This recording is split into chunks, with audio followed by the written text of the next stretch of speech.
നമുക്കിന്നൊരു ചപ്പാത്തി റാപ്പ് ഉണ്ടാക്കിയാലോ? ഹെൽത്തിയാണ്, വെറൈറ്റിയാണ്. കുട്ടികൾക്കൊക്കെ സ്കൂളിൽ കൊടുത്തുവിടാം. സ്നാക്കായിട്ടോ മീലായിട്ടോ ഇത് കഴിക്കുകയും ചെയ്യാം. നിങ്ങളുടെ ഇഷ്ടം പോലെ വെജ് അല്ലെങ്കിൽ നോൺ വെജ് ഫില്ലിങ് ചെയ്തെടുക്കാം. ഇവിടെ നമ്മൾ വെജിറ്റേറിയൻ റാപ്പാണ് ഉണ്ടാക്കുന്നത്.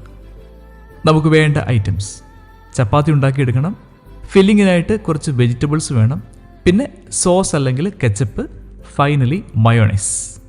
ടൊമാറ്റോ കെച്ചപ്പും മയോണൈസും എങ്ങനെ വീട്ടിൽ തന്നെ ഉണ്ടാക്കിയെടുക്കാമെന്ന് മുമ്പ് നമ്മൾ വീഡിയോസ് ചെയ്തിട്ടുണ്ട്. അതിൻ്റെ ലിങ്ക് ഡിസ്ക്രിപ്ഷൻ ബോക്സിൽ കൊടുത്തേക്കാം. നമ്മൾ ചപ്പാത്തി കുറച്ച് വെറൈറ്റി ആയിട്ടാണ് ചെയ്യുന്നത്. ബീറ്റ്റൂട്ട് ക്രിയേറ്റ് ചെയ്ത് ആദ്യം മിക്സിയിൽ അരച്ചെടുക്കണം. ഇനി ചപ്പാത്തി കുഴയ്ക്കുന്നതിനുള്ള പൊടിയിൽ ഉപ്പ് ചേർത്ത് ബീറ്റ്റൂട്ട് ആഡ് ചെയ്ത് കുറച്ച് വെള്ളം ഒഴിച്ച് നന്നായിട്ട് നിങ്ങൾ സാധാരണ ചെയ്യുന്ന പോലെ കുഴച്ചെടുക്കണം. ശ്രദ്ധിക്കുക, ബീറ്റ്റൂട്ടിൽ വെള്ളമുള്ളതുകൊണ്ട് കുറച്ച് വെള്ളമേ നിങ്ങൾ ഒഴിക്കാവൂ. അവസാനം കുറച്ച് എണ്ണ കൂടി ഒഴിച്ച് കുഴച്ചെടുക്കാം. ഒരു അരമണിക്കൂർ സമയം റെസ്റ്റ് ചെയ്യാനായിട്ട് മാറ്റിവെക്കാം. അപ്പോഴേക്ക് നമുക്ക് ഫില്ലിങ്ങിനായിട്ടുള്ള വെജിറ്റബിൾസ് കട്ട് ചെയ്ത് വെക്കാം. പച്ചക്കറികളായിട്ട് ക്യാരറ്റ്, സവാള, കുക്കുംബർ ഒക്കെ എടുത്ത് ചെറുതായി കട്ട് ചെയ്യാം. ഇനി കാബേജ്, ക്യാപ്സിക്കം, ചോളം, മാതളം തുടങ്ങി നിങ്ങൾക്ക് ഇഷ്ടമുള്ളതൊക്കെ എടുക്കാം. ചോളം ഉപയോഗിക്കുകയാണെങ്കിൽ ഒന്ന് വേവിച്ചിട്ട് വേണം എടുക്കാൻ. ഇനി നിങ്ങൾ സാധാരണ ചെയ്യുന്ന പോലെ ചപ്പാത്തി ഉരുളകളാക്കി അതിനെ പരത്തി ചുട്ടെടുക്കാം. ഇനി നമുക്ക് ഈ ചപ്പാത്തി ഫില്ല് ചെയ്യാം. ആദ്യം വെജിറ്റബിൾസ് ഓരോന്നായിട്ട് ഇട്ട് കൊടുക്കാം.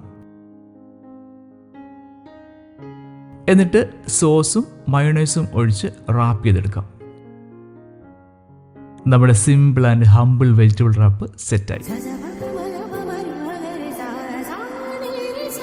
സ്നാക്കായിട്ടോ മെയിൻ കോഴ്സായിട്ടോ ഒക്കെ ഇത് കഴിക്കാം. പ്രത്യേകിച്ച് കറികളൊന്നും ഇതിൻ്റെ കൂടെ ആവശ്യമില്ല.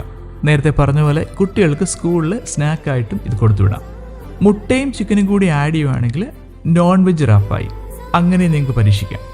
ബീറ്റ്റൂട്ട് ചേർക്കാതെ നോർമൽ ചപ്പാത്തിയിലും ഇത് ചെയ്തെടുക്കാം. ബീറ്റ്റൂട്ട് ആഡ് ചെയ്യുന്നത് ചപ്പാത്തിക്ക് ബീറ്റ്റൂട്ടിൻ്റെ ഗുണവും പിന്നെ ഒരു ഭംഗി കിട്ടുന്നതിനും കൂടിയാണ്. ക്വാണ്ടിറ്റി ഡീറ്റെയിൽസ് എല്ലാം ഡിസ്ക്രിപ്ഷൻ ബോക്സിൽ കൊടുത്തിട്ടുണ്ട്. അപ്പോൾ ഓക്കെ ഫ്രണ്ട്സ്, നെക്സ്റ്റ് ടൈം നിങ്ങളും ഒന്ന് ട്രൈ ചെയ്ത് നോക്കുക. എങ്ങനെയുണ്ടായിരുന്നെന്ന് കമൻറ്റും ചെയ്യുക. All the best. Good bye.